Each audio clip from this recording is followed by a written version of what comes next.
网红李子柒为什么不更新了？从网传被李亚鹏挖走团队，在社交平台发文控诉资本真是好手段，到后来又直接报警与一家公司对簿公堂，停更108天，李子柒到底经历了什么？有传言称李子柒的团队被整体挖走，而此时李亚鹏正好也在社交平台发布了类似的视频。他的视频创作风格正好与李子柒十分相似，也有传言称李子柒与公司闹矛盾，账号被公司收走，因此才不能继续更新视频。网上关于他的处境也是众说纷纭，也有网友出来爆料称李子柒在公司的股权架构中并不得力，很有可能这些年辛苦经营最终只能落得颗粒无收的地步。不过很快他的助理也在网上澄清了这些谣言，并告知粉丝李子柒在处理与第三方公司的问题，团队并没有被挖走。10月26日，李子柒在停更3个月之后，正式将老东家微念告上法庭，与昔日的合作伙伴撕破脸，似乎也证实了此前网上的传言。海外粉丝超过1600万，全球累计粉丝超1亿，李子柒的影响力甚至超过很多西方主流媒体。如今，很多外国人想要了解中国，都是通过李子柒的视频。而很多老外也正是因为看了李子柒的视频才爱上了中国文化，而李子柒之所以有这么大的影响力，除了他本身的内容的确吸引人之外，当然也离不开微念的帮忙。微念是李子柒所属的 MCN 机构，杭州微念品牌管理有限公司。2016年初，李子柒开始在短视频平台发布作品，而这一年也正是中国的短视频的爆发元年。李子柒的视频为他吸引了很多关注，他也因此在网上火了起来。而此时的微念创始人刘同明正好嗅到了商机，于是他专门飞到了李子柒所在的城市，想要找他寻求合作。彼时微念还是一个小公司，而李子柒也是形单影只的一个人，微博粉丝还不到1万人，他也需要资金，需要人力支持。于是两人仅仅吃了一顿火锅并一拍即合。而之后，李子柒也凭借兰州拉面和沙发秋千床2个视频爆火。为了拍摄兰州拉面这个视频，李子柒足足用了20多斤面粉，虽然最后的成片只有短短几分钟，可是李子柒却用了好几百个镜头完成。浪费的面粉最终也被他做成馕，和奶奶一起吃了好几天。正是凭借李子柒的这份耐心与对视频质量的严格要求，才让他的视频内容形成了自己独特的风格。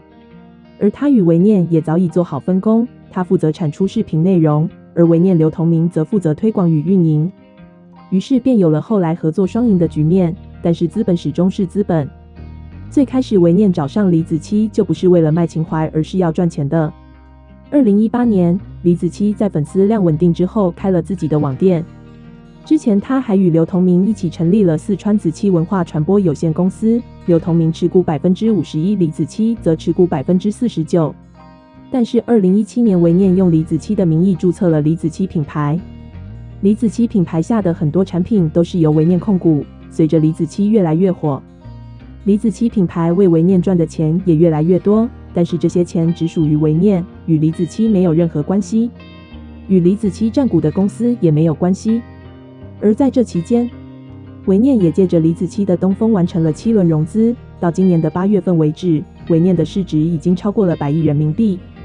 但是微念的所有股东当中却没有李子柒的名字，而这或许也正是李子柒与微念矛盾的核心。李子柒沦为了资本赚钱的工具，怪不得李子柒会发文称资本真是好手段，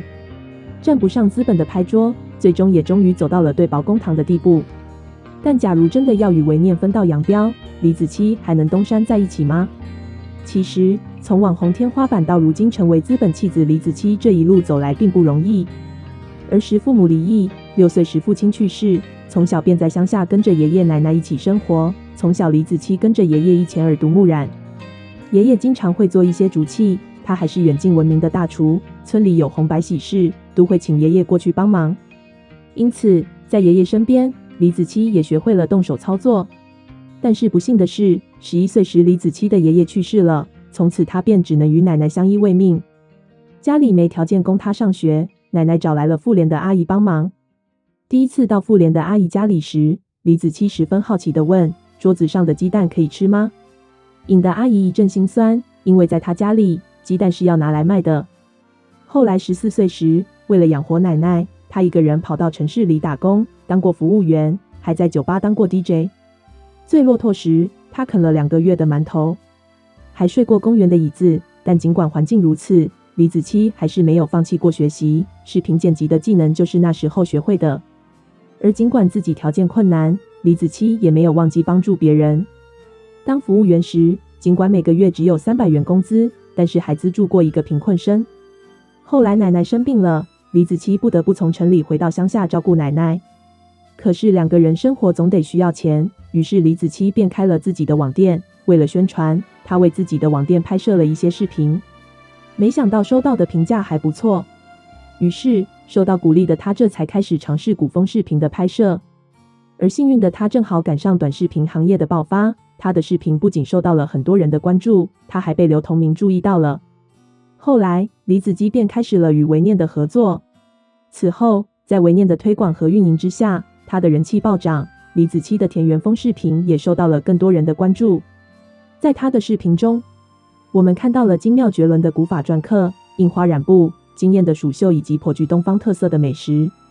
但是有得必有失，在受到很多人喜欢的同时，他也遭到了很多质疑。有人称他卖人设，凄惨的身世都是编出来的。也有人说他背后有一个很大的团队，专门到处拍视频炒作。其实直到现在，他的团队也仅仅只有4个人。为了拍摄好一期视频，他们往往从春天播种时就要收集素材，工作十分繁琐。而视频的剪辑也往往需要李子柒一个人完成，因为其他人很难知道他真正想要表达的东西。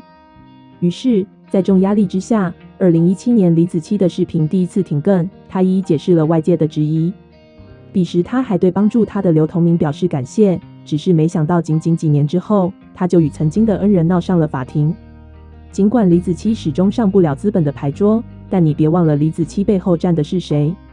中国妇女报发文力挺李子柒，人民日报赞扬他没有热爱成不了李子柒，没有热爱也看不懂李子柒。而新华网、央视新闻、新京报等官媒也都曾主动点名夸奖李子柒。官媒的赞扬也证实了李子柒与其他网红不一样。2021年10月22日，闲下来的李子柒终于有时间登上了央视的节目。